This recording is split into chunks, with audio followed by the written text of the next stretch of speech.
এখানে যদি প্রেসিডেন্ট জিল্লুর রহমান সাহেব আসতেন, প্রধানমন্ত্রী আসতো, এটা বেহেশতের বাগান হতো না।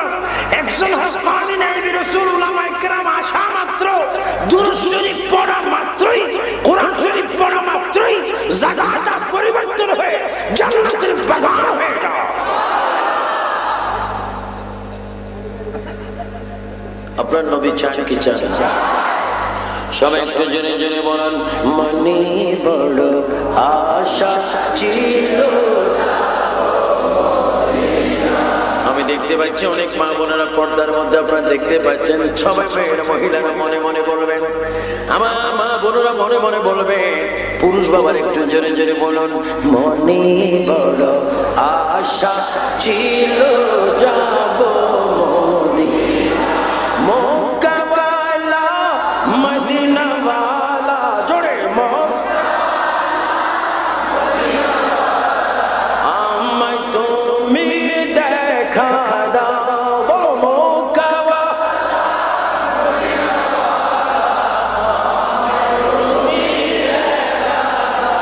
মনে বড় আশা। আসলে বলেন মক্কা মদিনা যাওয়ার খেয়াল আছে কিনা, ইচ্ছা আছে কিনা? মক্কা মদিনায় মন যেতে চায় কি চায় না? ও মক্কা মদিনার তোর এত দাম কেন? মদিনার মাটি কেঁদে কেঁদে জবাব দিবে, আমি মদিনার এই জন্য বেশি দাম, রহমতুল আলামিন জিন্দা আমার বুকে শুয়ে আছে। জিন্দা রাসূল কি? আর একটু জোরে বলে রাসূল কি? এই জন্য নামাজ, নামাজ আমার রাসূলের নামাজ।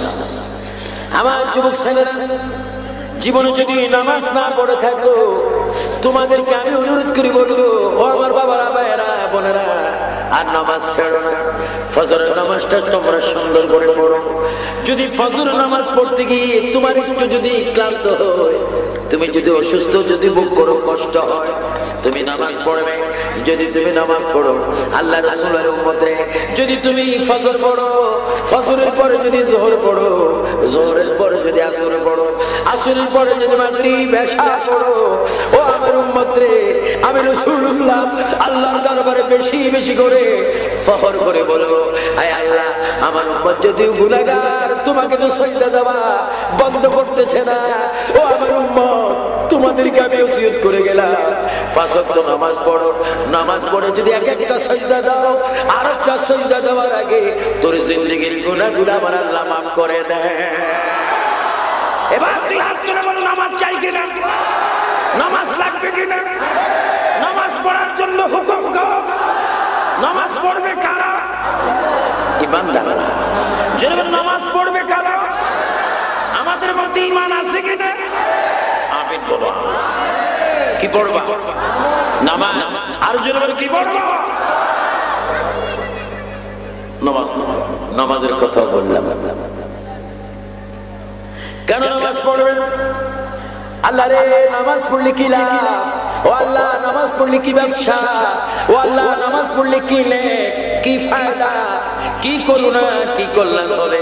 আমার আল্লাহ কোরআন শরীফের মধ্যে বলেন, ইন্নাস সালাতা তানহা আনিল ফাহশাই ওয়াল মুনকার। আমার মা বোনেরা শোনো, আমার যুবক বাবারা, বৃদ্ধ বাবারা তোমরা শোনো, মাহফিল কমিটির যুবক ছেলেরা শোনো, আমার আল্লাহ ঘোষণা দিচ্ছেন, ইন্নাস সালাতা তানহা আনিল ফাহশাই ওয়াল মুনকার।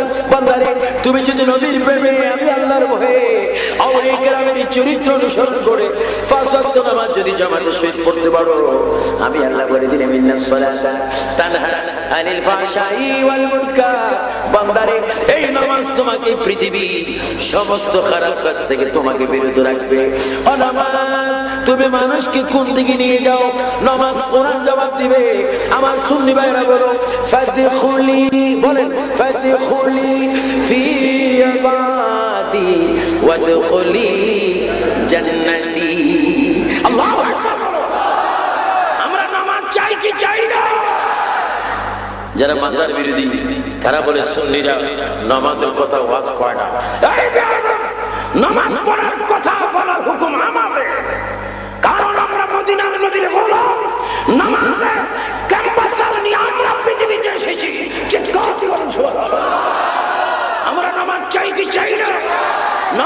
বেঈমানদের না ঈমানদারদের? নামাজ কি বেঈমানদের না সুন্নিদের? আপনারা কি হাত তুলে বলে আমরা কি? এই রেকর্ড করো, আমরা কি?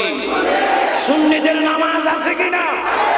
দৈনিক কয়েক সপ্তাহ 35 বলো বড় সপ্তাহ মাসে 150। হ্যাঁ, আমার ওয়াজ আমল করছে, আগেতে বলে গেছি। মাঝে সপ্তাহ, মাসে 1 বছর 1800 ওয়াক্ত নামাজ যদি পড়ো, ফাদখুলি ফি ইবাদি ওয়াদখুলি জান্নাতি। চিৎকার দিয়ে বলো সুবহানাল্লাহ। ওটা দরুদ শরীফ পড়েন, আল্লাহুম্মা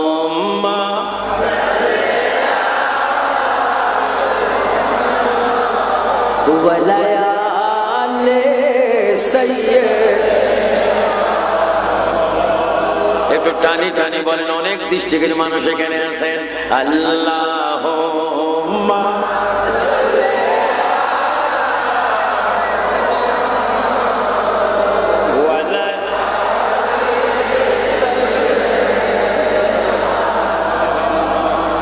এই নাফতে যাইতেন নবী মসজিদে।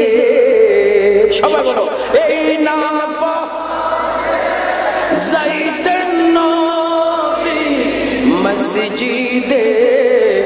উম্মতি উম্মতি বলে কান্দিতেন উম্মত।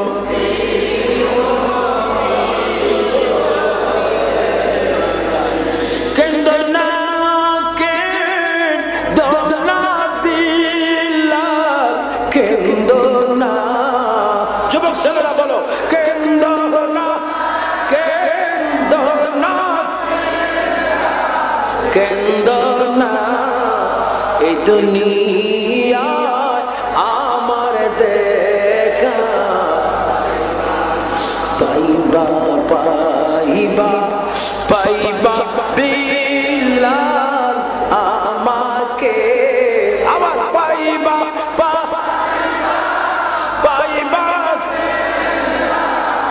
আমাকে, আমার দেখা পাইবা তুমি। দেখছনি ভাই তোমরা কে ও নবীকে? বলো, দেখছনি তোমরা কে ও নবীকে? এতিম বানাইয়া গেলে আমাকে আল্লাহ। জোরে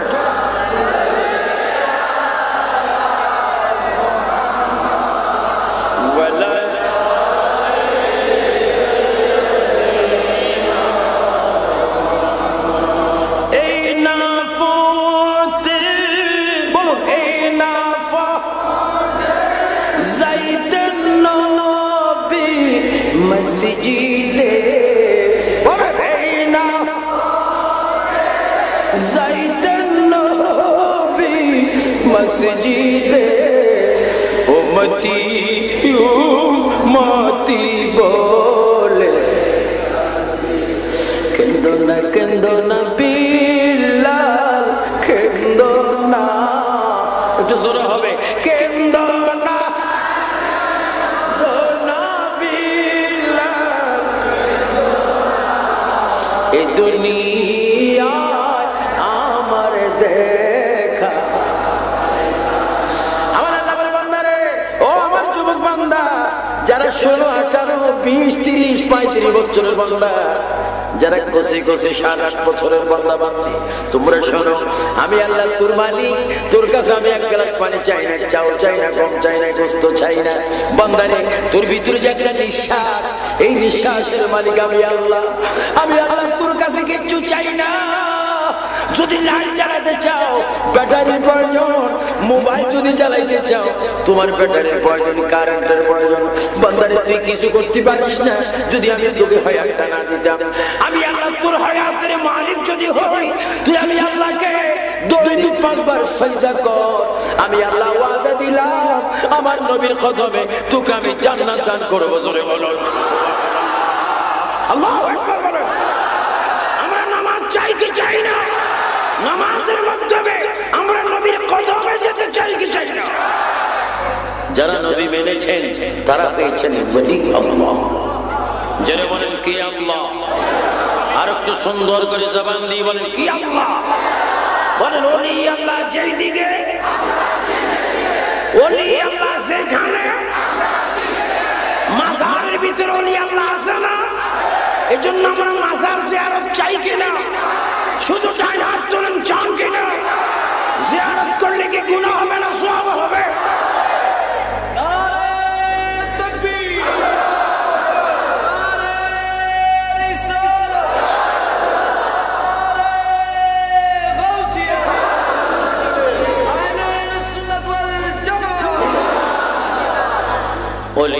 যারা নবী পেয়েছেন তারা ওলি হয়েছেন। তাদের মধ্যে বড় ওলি বলেন, আমি বলার পরে বলবেন ফিরানে পীরি দস্তগীর। সবাইকে বলেন ফিরানে পীরি দস্তগীর। মাহবুব সুবহানী, কুতুব রব্বানী, শেখ সৈয়দ মীর মোহাম্মদ শাহ আব্দুল কাদের জিলানী গিলানী আল হাসানী ওয়াল হুসাইনী রাদিয়াল্লাহু তাআলা আনহু। আমরা গৌসে পাকের ফায়দায় আজম চাই কি চাই না? ওলিগুলোর শরত যিনি মরা মানুষ জীবিত করাটা তার জন্য ছিল একেবারে ইজি। তিনি হচ্ছেন আব্দুল কাদের। আজকের কমিটিকে আমি পায়েন্দাবাদ মোবারকবাদ, ওয়েলকাম, স্বাগতম, জিন্দাবাদ জানাচ্ছি যে তোমরা মাহফিল কমিটির ভাইরা বা বাবারা, মুরব্বীরা দুটি বিষয় মাহফিল করতে যাচ্ছ। একটি মিলাদুন নবী সাল্লাল্লাহু আলাইহি ওয়াসাল্লাম, আর একটি ফাতিহা। এমন এক ব্যক্তির ফাতিহা তোমরা করতে যাচ্ছ যার নজর এখনো আমাদের কাছে আছে। সুবহানাল্লাহ বলেন। তিনি বলেন নাযারতু ইলা বিলাদিল্লাহি জামআ কাখার দালাতিল আলা হুকমি তিসালি। খোদা খোদাই জগতের সমস্ত শহর গৌসে পাকের হাতের তালুতে একটা সরিষা দানার মতো দেখা যাচ্ছে। আর একটু জোরে বলুন না সুবহানাল্লাহ। আপনারা গৌসে পাক চান কি চান না? গৌসে পাকের মাজার কোথায়? জোরে বলেন কিশোরী। সেখানে যাওয়ার ইচ্ছা আছে কিনা? পূরণ করার মালিক কে? যারা গৌসে পাক মানে না, বৃষ্টি পড়তেছে, কি হইতেছে? বৃষ্টি পড়া মাত্রই যদি কি থাকে তো সাথী মেলা মাত্র কি শিরিক হয়েছে? কোন ইমাম সাহেব বলবে বৃষ্টি পড়তেছে, আল্লাহ দিচ্ছে, তুমি ভিজো না কেন? সাথী মেলা শিরিক। আল্লাহ বৃষ্টি দিচ্ছে, তুমি কেন বৃষ্টি দিচ্ছ না? শিরিক। তখন তো শিরিক হয় না। সাথীটা ওয়াবতাগু ইলাইহি ওয়াসিলা, সাথীটা হচ্ছে মিডিয়াম উদ্যম বৃষ্টির থেকে রক্ষা পাওয়া, ঠিক কি না? তদ্রুপ বিপদে আপদে মুসিবতে পড়লে যদি বলে ইয়া ওলি আল্লাহ, ইয়া রাসূলুল্লাহ, এগুলো হবে মুসিবত দূর হওয়ার মাধ্যম। চিৎকার দিবেন সুবহানাল্লাহ।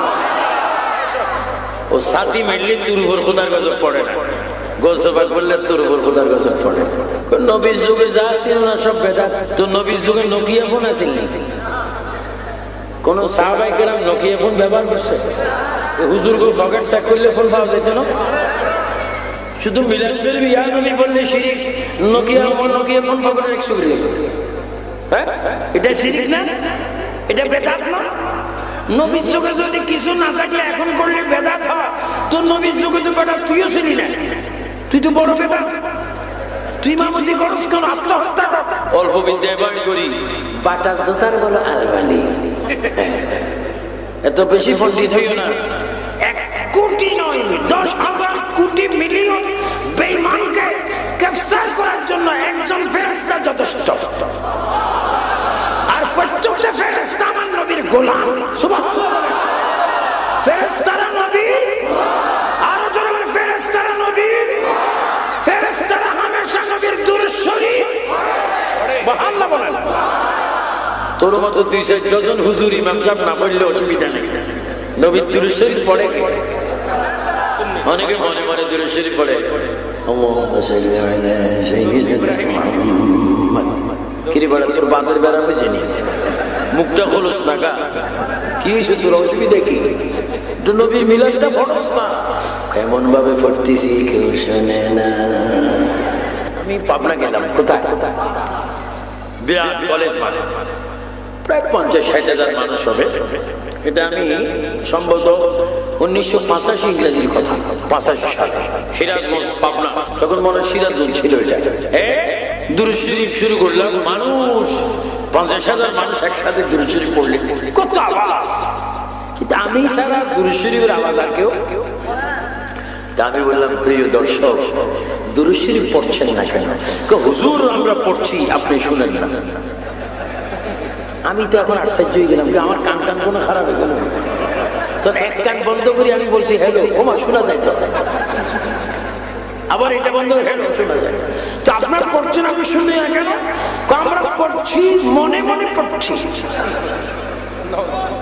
তো জোরে পড়ছেন না কেন? হুজুর বড় হুজুরের নিষেধ আছে। তো বড় হুজুরের বাড়ি কোথায়? আপনার ডান পাশে বসা। স্বভাব জোরে বলে কোন ফতি? তো আমি এইভাবে ফিরতে দেই, হুজুর দুরূদ শরীফ জোরে পড়লে কি হবে? কোনো অসুবিধা নেই, পড়ো। আল্লাহু আকবার। ফিল্ডের অবস্থা খারাপ। হুজুরের শাটানকে ধরেন, এতদিন আমাদেরকে বোবা বানায় রেখেছে এটা। তো আপনি বলেন মাইকে দুরূদ শরীফ পড়ার জন্য, তখন মাইকে বলে হ্যাঁ বাবারা পড়া। এখন জোরে সোরে পড়তে আছে, সুবহানাল্লাহ বলেন। আপনাকে দুরূদ শরীফের প্রেমের আওয়াজ চান কি চান না? সবাই একটু জনে জনে বলেন, ইয়া রাসূলুল্লাহ,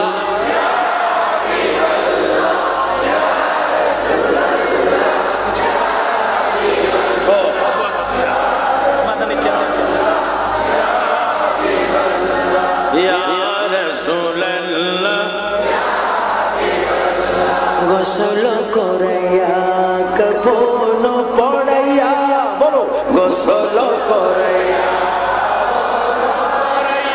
গোসল হবে নি? কোন গোসল? দুনিয়ায় বহু গোসল করেছ ও আমার মা বোনেরা, শোনো। আবু সুফিয়ান আল কাদিয়াসকে বলে গেলাম, তোমার ছেলে গোসল করে এসে বলেছে মা খিদা পেয়েছে, বাধ্য। তুমি তোমার পুত্রবধূকে বলেছো শাশুড়ি হয়ে, ও আমার পুত্রবধূ তুমি আমার বাদ দাও, গোসল করে এসেছি। কিন্তু জীবনে এমন একটা গোসল আছে, ওই গোসলের পরে আর ঘরে ঢোকার ব্যবস্থা। সবাই জুড়ে বলেন, গোসল করাইয়া কাফন পড়াইয়া রাখিবে যখন কবরে শোয়াই, লইও গকুলে গোলাম বলিয়া, লইও গকুলে গোলাম বলিয়া, ইয়া রাসূলুল্লাহ, ইয়া হাবিবাল্লাহ, ইয়া রাসূলুল্লাহ, ইয়া হাবিবাল্লাহ। অন্ধকার কবরে যখন দিবে আমাকে, মনে করো কিছুক্ষণ পরে তুমি মরতে পারো, অথবা রাত্রে 3টা থেকে তুমি কবরে যেতে। বলো অন্ধকার কবরে যখন, কত চির সত্য কথা, একটু চোখের পানি আনার চেষ্টা করেন। অন্ধকার কবরে যখন থাকিবেন নবী আমারি কবরে, ও লইও গকুলে গোলাম বলে, লইও গকুলে গোলাম বলে, ইয়া রাসূলুল্লাহ, ইয়া হাবিবাল্লাহ, ইয়া রাসূলুল্লাহ। আমার নবী বলেন, এক রামাদের উম্মতেরা, চট্টগ্রামের উম্মতেরা শুনো, যদি তুমি মরে যাও নারী হওয়ার, পুরুষ হও, ধনী হওয়ার, গরিব হও, তুমি যদি মরে যাও, তোমার মৃত্যুর সময় লাশটা যখন কবরে দিবে, তুমি চিৎকার মারবে, তোমার আত্মীয় স্বজন তোমার চিৎকারের আওয়াজ শুনবে না। উম্মতরে, তুমি তো এই ব্যাপারে পাড়া মাহফিলে বসে, অথবা যুবক এই মাহফিল করেছ, মাহফিলে দাঁড়িয়েছে, আমি নবী গ্রান্তি দিচ্ছি, কোন রাজনৈতিক লিডার আমেরিকার প্রেসিডেন্ট মন্ত্রী মেয়র তোমাকে গ্যারান্টি দেওয়ার ক্ষমতা নাই। আমি রাসূল গ্যারান্টি দিলাম, তুমি যদি মরে যাও, তোমার যখন গোসলটা হবে, গোসলের পরে যখন তোমাকে প্যাকেট করা হবে, সাদা প্যাকেট করার পরে মরা খাটে যখন তোমার লাশটা তুলবে, তুমি চিৎকার দিবে, কেউ চিৎকার শুনবে না। এই লাশটা তোলার পরে আল্লাহু রাব্বি মুহাম্মদ নবী বলে বলে নামাজে জানাজায় তোমাকে নিয়ে যাবে। জানাজার পরে এবার পরে কবরের পশ্চিম পারে তোমার লাশটা রাখবে। রাখার পরে তিনজন মানুষ লাশটা তুলে নিচের দিকে দিবে, আর তিনজন মানুষ তোমার লাশটা গ্রহণ করবে। তুমি একটা চিৎকার দিচ্ছ, উপরের কেউ শোনে না, নিচের কেউ শোনে না। উম্মতরে আমার পর মানিস না, পর বুঝিস না। আমি নবী মদিনার থেকে তোর আওয়াজটা শুনি। উপরের তিনজন মানুষ কবরের তিনজন মানুষের কাছে লাশটা যখন দেয়, তখন তুই চিৎকার মারবি, কেউ তোর চিৎকার আওয়াজ শুনবে না। মা বোনেরা রে, তোমার তুই চিৎকার আওয়াজ কেউ শুনবে না। আমার নবী ডাক দিচ্ছে, ওই দিকে পাহাড়ি পাড়ায় মাহফিলে তুমি হাত তোলে নবীর পক্ষে থাকবে বলি বারবার ওয়াদা করেছিলি। তোমার পিঠটা ওই কবরের মাটিতে লাগার আগে আমি মদিনা শরীফ থেকে যাইয়া তোমার লাশকে আমার কোলের মধ্যে জায়গা দেব। বলো ইয়া রাসূলুল্লাহ।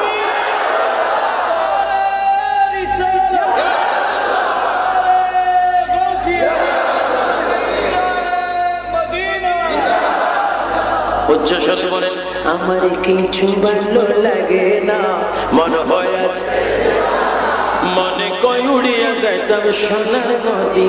মা বোনেরা মনে মনে বলো, যুবক ছেলেরা বেশি বেশি বলবা, আমার কিছু মনে কই উড়িয়া যাইতাম। হজের কাম শেষ করে মদিনাতে যাও সরিয়া, হজের কাম আবার হজের কাম নূর নবীর জিয়ারতে, নূর নবীর গুনাহ থাকে না, আমার কিছু ভালো লাগে না।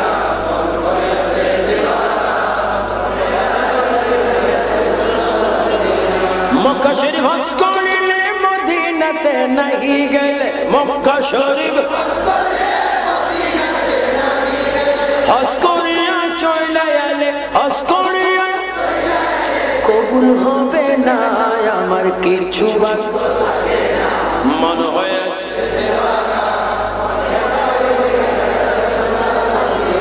আল্লাহ যদি দিত পাখা উড়িয়া যায় করতাম দেখা, আল্লাহ যদি যাবার ইচ্ছা আছে কিনা সুন্দর করে বলো, আল্লাহ যদি দিত পাখা উড়িয়া যায়। গরিব আমার নাই যে টাকা, গরিব আমার যাইতে পারলাম না, আমার কিছু ভালো লাগে না। মনে হয় মনে কলুড়িয়া যাইতাম। উহুদের ময়দানে গেল, দান্দার শহীদ করিল, উহুদের ময়দানে গেল,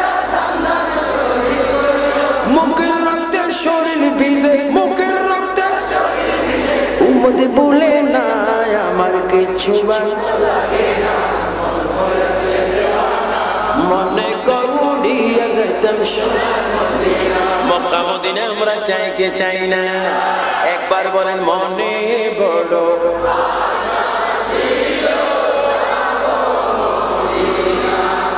মনে বড়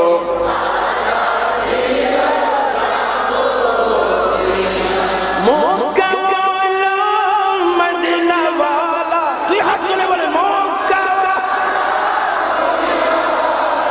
আমায় তুমি দেখা দাও। মনে বড় আশা ছিল যাব মদিনা, মনে বড়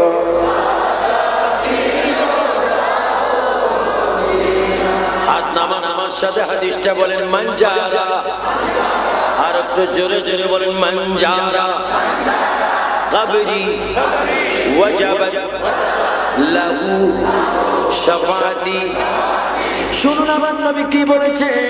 ও আমার আদরের উম্মতরা, তোমরা মাহফিল করেছো, মিলাদুন নবী করেছো, ফাতিহা করেছো, আমি তোমাদেরকে বলে গেলাম, শুনে গেলাম, কোন মতে যদি স্বাধীন সোনার বাংলাদেশ থেকে মদিনার পথে এসে আমি নবীর রওজার সামনে যদি দাঁড়াইয়া চোখের পানি ফেলে ফেলে একবার যদি বলতে পারো ইয়া রাসূলুল্লাহ, ইয়া রাসূলুল্লাহ, ইয়া রাসূলুল্লাহ, যদি একবার যদি তোমরা বলতে পারো, আমি নবী ওয়াদা দিলাম তুমি উম্মতের ডান হাতটা ধরে আমি তোমাকে জান্নাতে নেওয়া ওয়াজিব হয়ে গেল।